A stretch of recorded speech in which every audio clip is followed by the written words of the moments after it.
What's up everybody? Today I'm going to show you how to make some DIY parallettes out of PVC pipe. Gyms are still closed in a lot of places, and so if you're working out at home and you're looking for a new or different way to work out, these are a great option. You can get the materials for these at any hardware store. Basically you just need a 10-foot PVC pipe, and then the different fittings should cost you about 20, maybe 30 bucks total. We're gonna use the 1 1/4 inch PVC pieces for this project. Some hardware stores will cut the PVC pipe for you. Otherwise, you'll need to cut the pipe into the appropriate sizes yourself. And so you're just going to get 4 T-sockets, 4 elbow sockets, 8 end caps. And then as far as your PVC pipe, you're going to need 8 6-inch pieces, 4 10-inch pieces, and 2 14-inch pieces. And so once you've got your pieces, this only takes a few minutes to assemble. It's really easy to do, and so I'm gonna do that now. As you can see, this is way easier than putting together IKEA furniture.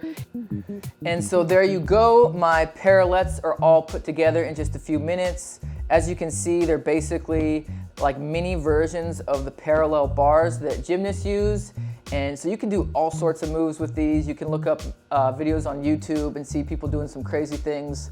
I'm a beginner with these. These are gonna be my first time using these, and so I'm just gonna demonstrate some beginner moves to get started. The first movement is a push-up. You can get a lot more range of motion at the bottom, really feel a stretch in your pecs.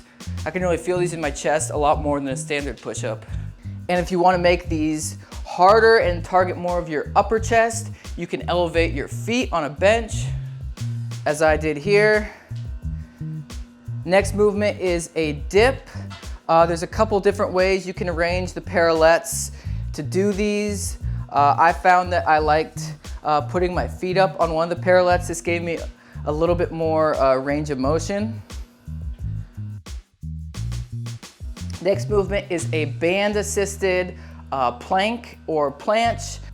Eventually you might be able to do these completely freestanding, but if you're just starting out, you can use a band like I'm doing here. And then the last movement is a Lsit progression. If you're just starting out, you can build some core strength just with your knees bent, then moving on to a band assist Lsit, and eventually working up to a freestanding Lsit. But that's it for today. That's just barely scratching the surface of what you can do with these, all sorts of cool gymnastics, acrobatic maneuvers. I'm gonna be playing around with these over the next few weeks. Maybe I'll have some more interesting things to show by then, but until next time, thank you for watching. And if you have any questions or comments, please leave them in the comments below.